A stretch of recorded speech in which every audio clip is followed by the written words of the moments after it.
สบายดีสวัสดีค่ะ FC เบอร์ทุกคนเด้อเนาะยินดีต้อนรับทุกคนเข้าสู่ช่อง YouTube ของสาวบุญเปียงสาวลาวเด้อทุกคนโดย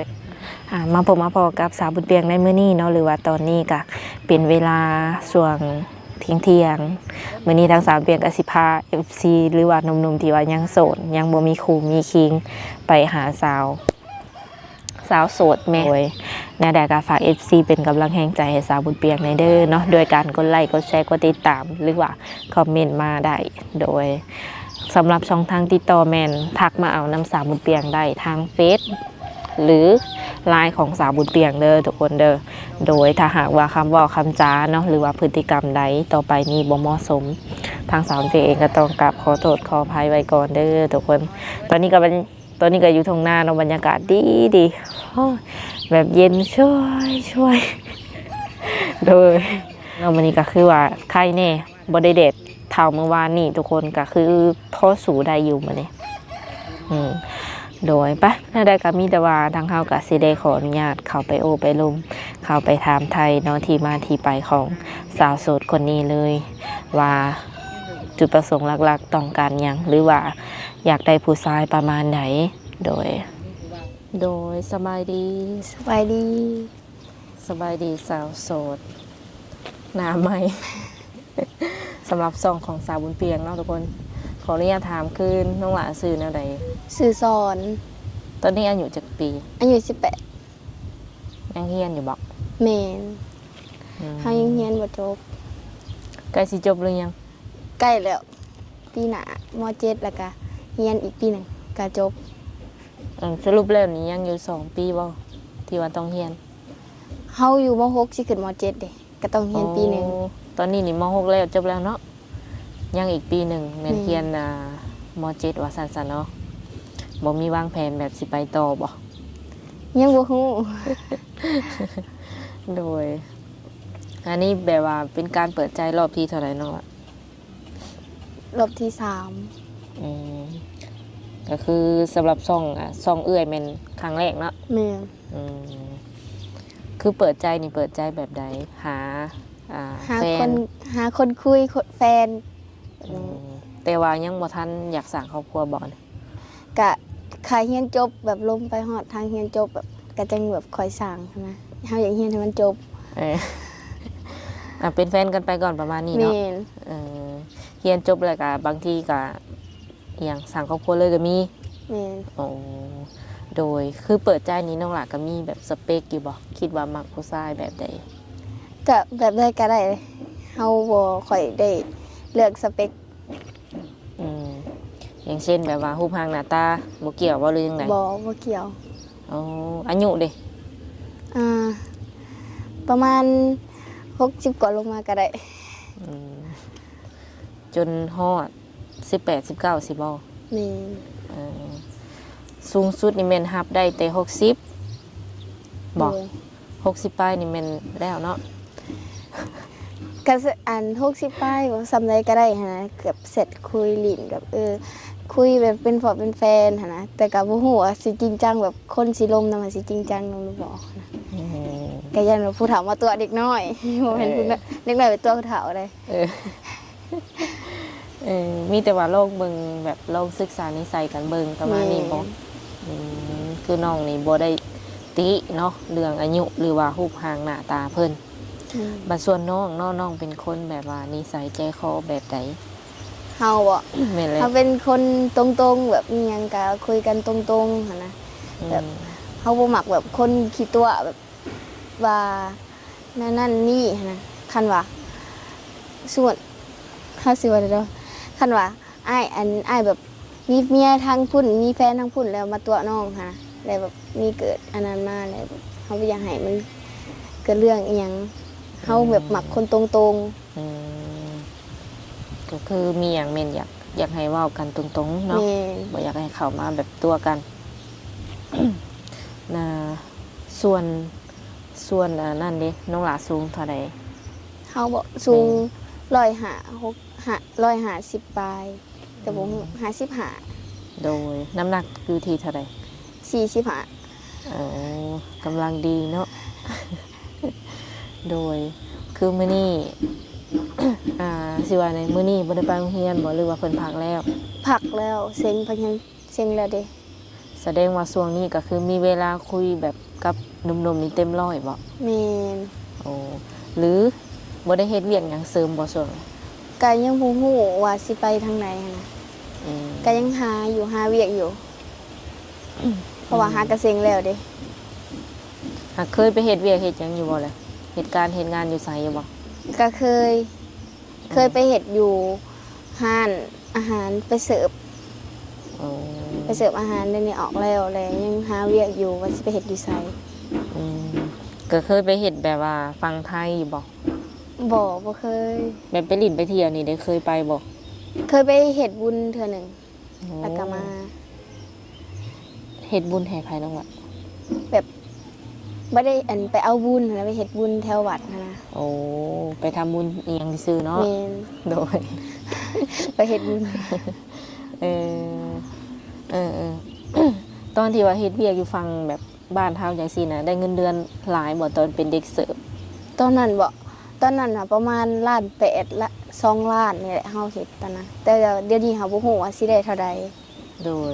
ในเรื่องการทำการเรียนตอนนี้แม่นแบบไผเป็นคนดูแลน้องซะแบบเรื่องเงินเรื่องค่าหยังทุกอย่างอะนะ ก็บางอ่านทางก่อนเขาเรียนก็ให้ทางพ่อแม่จัดการให้ก่อนแล้วก็เฮาก็หาเงินไว้วันๆแล้วก็ส่งตัวเองเรียนนี่ อืมคันว่ามันหาบ่ทันแม่นให้พ่อกับแม่ แม่น ให้ว่าซั่นประมาณนี้ อืมเลยหลังจากหันก็มีแบบว่าเฮ็ดรับงานอหย่างอยู่ เพื่อที่จะหาเงินมาส่งตัวเอง ขายแบบเห็นนั่นอันนี้อันนั้นอันนี้มาอันขายถือเอามาขายเฮาก็หับเขามาขายนะ อืม แบบส่วงที่ว่ามันเป็นฤดูกาลแบบพวกหมักหมอกหมักไม้ก็เอามาขายแล้วก็โพสต์ลงเฟซแล้วก็ขายก็แบ่งเบาไป เป็นแม่ค้าผมได้นี่เนาะ เออหากแบบว่าสมมุติเนาะสมมุติว่าเราหาเงินใส่เองเดือนหนึ่งในการไปทำโรงเรียนนี่นะค่าใช้จ่ายน้องหลาหลายบ่ ก็หลายอยู่ได้ โดย หลายอยู่ แบบขาใช้จ่ายจังไหนขาเก็บขาแบบพวกโรงเรียนอันกิจกรรมในโรงเรียนมันก็หลายอยู่ อืม แต่ส่วนของโรงเรียนนี่สิหลายกว่า เปิดเทอมใหม่ๆนะบ่ แม่น โอ้เฉพาะน้องไส้เนาะแบบว่าวให้ฟังคร่าวๆได้บ่ประมาณเท่าใดเดือนหนึงเขาใส่เบิดจังซี่ คันเขาใส่บ่ก็อยู่ประมาณ5-6 ล้าน ประมาณหมื่นเนาะอยู่ในแบบว่าประมาณหมื่น แม่น โอ้ โดยขออนุญาตถามน้องหลักเองเนาะเคยแบบว่ามีแฟนอยู่บ่ ก็เคยอยู่เคย อืมเป็นอะไรซะแบบว่า มีแฟนตอนมีแฟน เข้ามาตัวเข้ามาหลอกให้หักแล้วก็จากไป ฝุ่นนะ คือวันนั้นแบบเห็นอะไร เขานอกใจแบบอยู่นำกันไปโดนๆแบบหักกันไปโดนๆนะแล้วก็เขาก็เบื่อแล้วเขาก็ถิ่มกลับไปหาผู้หญิงคนอื่นแล้วก็เศร้า โอ้ ก็บ่ได้สู่มีแฟน คนลาวนี่บ่หรือคน คนลาวนี่ รุ่นเดียวกัน แม่น อืมระยะเวลาที่ว่าคบกันนี่กะโดนอยู่บ่ล่ะ โดนอยู่ประมาณ 2-3 ปี ป๋าก็บ่ธรรมดาเลยนี่เนาะ เอาในบัดนี้ค่ะคือน้องหลาคิดว่าอยากคุยกับหนุ่มทางไหนเป็นพิเศษอันนี้ค่ะ ทางใดก็ได้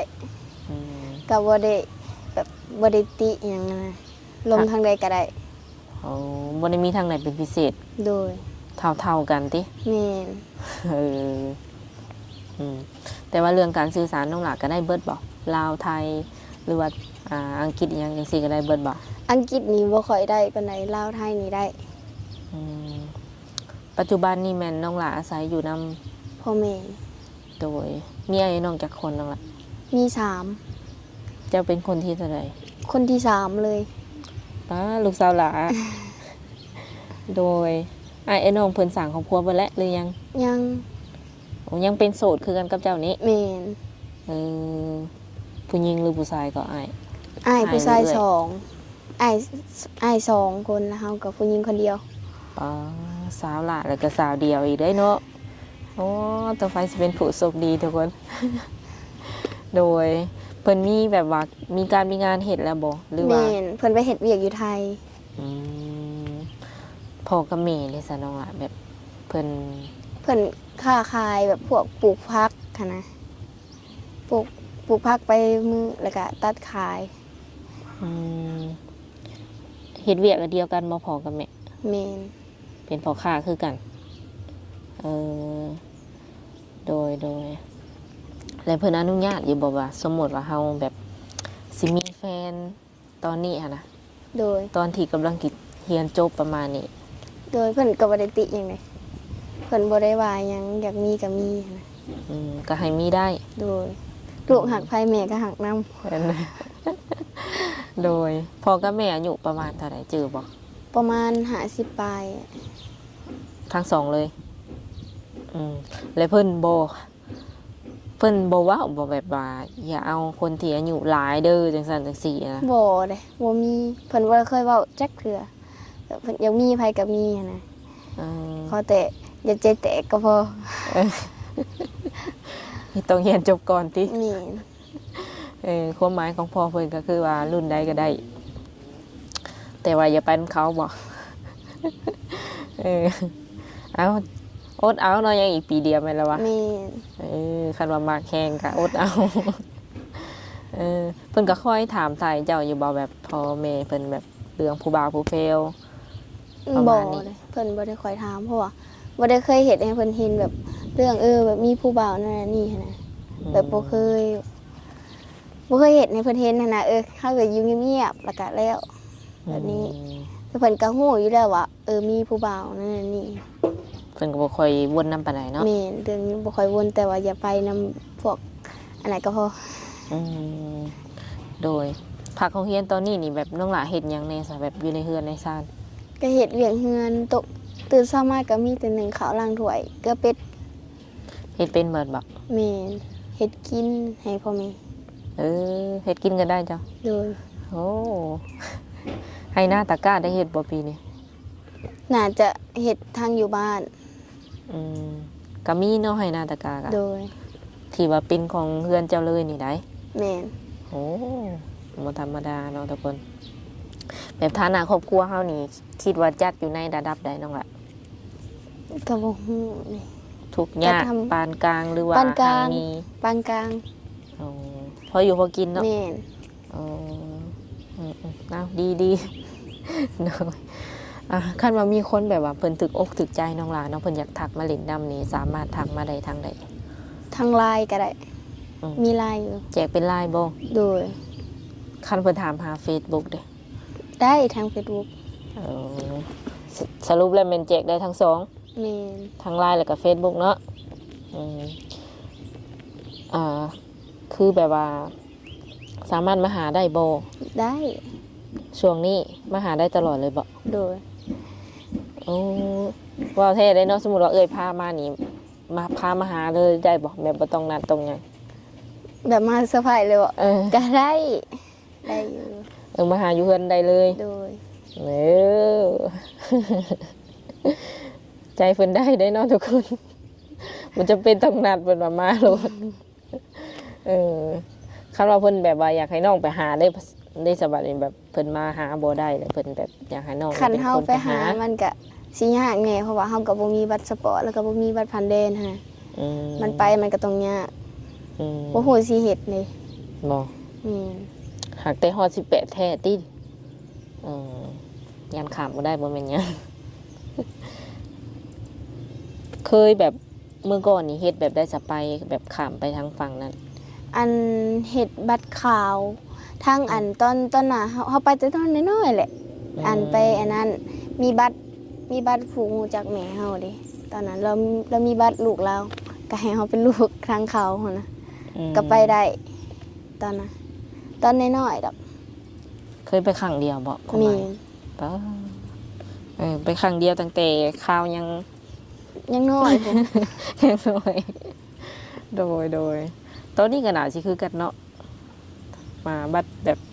สามัญครัวหรือว่าบัตรประจำตัวนี่มีบ่ สมโนครัวมีบัตรประจำตัวยังบ่มี น่าสิไปได้อยู่เนาะ โมเมนต์อย่างดอกเนาะเพิ่นอาจจะอยากนัดแบบไปเห็นหน้าเห็นตากันซื่อๆเนาะต่างให้น้องไปเล่นไปหยังเวลาไปน้องก็เอาคนที่ไว้ใจหรือว่าหมู่คู่หรือว่าพ่อแม่ไปนำก็ได้เนาะ โดย แม่นละวะนัดเดทครั้งแรกเอาง่ายๆก็คือบ่ตีไผเนาะเฮาก็บ่ฮู้จักเขาอะนะ แม่น ก็แบบปลอดภัยไว้ก่อนหลังจากที่ว่าน้องสนิทกับเพิ่นแล้วก็อยากไป2 ต่อ 2ก็แล้วแต่เนาะ เคยอยู่บ่เลยเคยมีผู้บ่าวมาหาอยู่บ่ แบบว่าเปิดใจรุ่นก่อนหั่นนะ บ่เคยบ่เคยมีไผมาหาก็ว่าสิบอกว่าสิมาแต่ก็บ่มาจักเทื่อตัวเฮาเลยแล้วก็บ่เชื่อใจเลยว่าได้ว่าอ้ายสิอ้ายสิมาทางพี่เด้อก็ตอบโดยสิมาเมื่อใดก็บอกก็ไปเลยบ่เห็นเลย หายไปเลยก็บ่มา อันเจ้าก็คล้องเพิ่นอยู่ติ แม่นเฮาก็ว่าอ้ายสิมาเดือนหน้าก็ฮอดเดือนหน้าแล้วเพิ่นว่าบ่เห็นมา อืม ตัวไปเรื่อยๆเฮาก็มีแต่โดยเสือไปนั่นแหละ กับ สิมีอีกครั้งหนึ่งเราสิมาแล้วก็บ่เสือเลยแหละ สมมุติเพิ่นเห็นคลิปแล้วเพิ่นอยากมาหาใหม่ดิแบบมาแบบเซอร์ไพรส์เด้จะว่าให้มาหาแบบเซอร์ไพรส์ก็ได้เนาะบางทีเพิ่นมาแบบเซอร์ไพรส์เด้คิดว่า อยากพ่อเพิ่นอยู่บ่ ก็มาได้ ก็มาได้ ก็มาได้แต่ว่าอย่าตัวอีกหั้นนะ ตัวร้ายเลยแบบบ่คาดหวังแล้วบ่ตอนนี้ บ่คาดหวังเลยเฮาหน้าเฮาก็บ่อยากแนมนะ โอ้ บ่มักคนขี้ตัว แสดงว่าโลเกอร์ซื่อๆเนาะ เพิ่นอยากแบบเพิ่นเต็มใจให้มาหาแต่ว่าผู้บ่าวบ่มาเนาะทุกคนจะคิดดูต้นไผ โดยคนที่สิเข้ามานี่น้องหลาคิดว่าอยากได้คนที่มีอาชีพเวียกเฮ็ดงานทำเท่านั้นบ่หรือว่าสาวไร่สาวนาทำมาค้าขายก็คุย แบบใดก็ได้ เจ้าบ่ติเลยบ่นี่ ลมแบบเป็นสู้เป็นแฟนหั้นนะ บ่ว่าสิฐานะประมาณใดก็ลองเบิ่งก่อนบ่อัน โด นี้ ย คันว่าเพิ่นอยากเป็นแฟนเลยเดี๋ยวแบบเข้ามาปุ๊บคุยดำทิดดำได้เลยอยากเป็นแฟนกันเลยหั่นนะอยากให้ปิดใจเลยคิดว่าแนวใด ก็ได้ โอ้พร้อมบ่ ก็เพราะว่าคันไว้บ่ตัวได้ ล่มแบบไปแบบเดือนปลายแบบเดือนปลาย2 เดือนจึงค่อยปิดก็ได้เพราะว่ามันทิศ2 ทิศมันยังบ่โดนหั้นนะก็ยังบ่ฮู้ใจกัน อันนี้หาย่านเพิ่นตัวหรือว่าย่าน ย่านเพิ่นตัว โอ้ย่านตัวให้ปิดใจประมาณ1 เดือนหรือว่า2 เดือนนี่เบิ่งออกบ่ ก็ออก ว่าคนนี้นี่แม่นหรือบ่แม่นสำหรับน้อง แม่ นะ น เบิ่งออกอยู่เนาะคันว่าได้เป็นแฟนแล้วก็สิคบยาวจนฮอดเรียนจบผุนบ่ แม่น สมมุติว่าเพิ่นบ่อยากถ่าจนฮอดเรียนจบเนาะอยากมาสู่ขอไว้ก่อนจังซี่นะ ก็ เจ้าพ่อมแบบสร้างครอบครัวอยู่บ่ อันนี้ก็ยังบ่ฮู้เพราะว่า ก็ต้องได้เว้ากับพ่อแม่ก่อน เออ เพราะพ่อแม่สิเห็นดีบ่หรือว่าบ่เห็นดีหั้นนะ เพราะว่ามันมีทั้งที่ว่าใน FC ที่ว่าใจร้อนแน่ใจเย็นแน่อะไรเนาะคันว่าเพิ่นโทรมาดุโทรมาเรื่อยจังซี่นะมักอยู่บ่ ก็ได้ โทรมาทุกมื้อก็ได้ แบบจะคุยซ้ายตลอดจังซี่นะ ก็ได้ เว้าเองเด้เนาะ โดยอยู่ว่างๆนี่มักไปลิดไปเที่ยวอยู่บ่เจ้าก็ บ่มีแต่อยู่ตามแถวนี่แหละไหนาเนี่ยแถวหน้าเนี่ยบ่ได้ไปไส หักกินอยู่บ่กินเหล้ากินเบียร์จังซี่นะ บ่ส่วนหลายสิบ่ได้กินเหล้ากินเบียร์ หากินได้บ่ล่ะคันให้กิน กินได้ อืมบ่ได้มีแบบโรคประจำตัวหยังบ่ บ่ โอเคแข็งแรงปกติเนาะ โดยมีแต่ว่าสำหรับคลิปนี้ก็สิขออนุญาตโอลมกับเพิ่นประมาณนี้ก่อนเนาะ แล้วก็ถ้าหากว่า FC คนใดอยากคุยกันเป็นทักมาได้ทางเฟซก็ได้ไลน์ก็ได้เนาะ โดยในใดก็ฝาก FC เอ่ยนำเนาะคันว่าเพิ่นทักมาก็ตอบเพิ่นแน่คันว่าอหยังคุยกันไปสักระยะแล้วคันว่าบ่ถูกใจเนาะบ่ตรงสเปคก็บอกเพิ่นได้จะได้บ่เสียเวลาทางน้องและเพิ่นนั่นแหละโดย อยากนอนบ่ เป็นอะไรความรู้สึก เงาแบบเงาแบบจักอะไรเป็นเงาหน่อย แบบขอถามแบบตรงๆมันบ่มีคนแบบเข้ามาเลยบ่แถวบ้านเฮานี่ ๆคันมีก็มีแต่ว่าเฮาบ่ได้สู่อยากลมปานใดหันนะเป็นโรคอินโทรเวิร์ต แบบอยากอยู่แต่ในเฮือนแบบบ่ได้ไปไสหันนะ เออ บ่ได้ไปไสบ่ได้สู่ออกโลกภายนอก ผู้ส่วนหลายผู้ที่เข้ามานี่เป็นรุ่นเดียวกับเจ้าบ่หรือว่ารุ่นใหญ่ก็มี รุ่นใหญ่ก็มี แถวบ้านนี่นะอ๋อแต่เจ้าครับเป็นคนที่บ่ค่อยแบบ อยากเปิดใจให้คนแถวใกล้ปานใด นี่ โดยโอเค สุดท้ายนี้น้องหลามีหยังอยากฝากถึง FC เอื้อยบ่เนาะที่ว่าเพิ่นสิเข้ามาคุยกับเจ้านับตั้งแต่มื้อนี้เนาะเป็นต้นไป คันถ้าอยากมาคุยก็มาคุยได้ ขอแต่คนจริงใจบ่มาตัว เพราะว่าเคยมีแล้วแบบมันเขาแบบเขาเว้าใส่ให้นั้นเด็กน้อยตัวผู้เฒ่าหั่นนะแต่ว่าเฮาบัดเจอแต่ผู้เฒ่าตัวเด็กน้อย โดยว่าเท่านั้นบ่ โดย โอเคสำหรับคลิปนี้สาวบุญเพียงกับสาวโสดเพิ่นก็สิได้ขอตัวเจ้าไว้ก่อนเนาะคันมื้อหน้า FC ให้มาอัปเดตใหม่ก็สิมาหาใหม่เด้อโดยสบายดี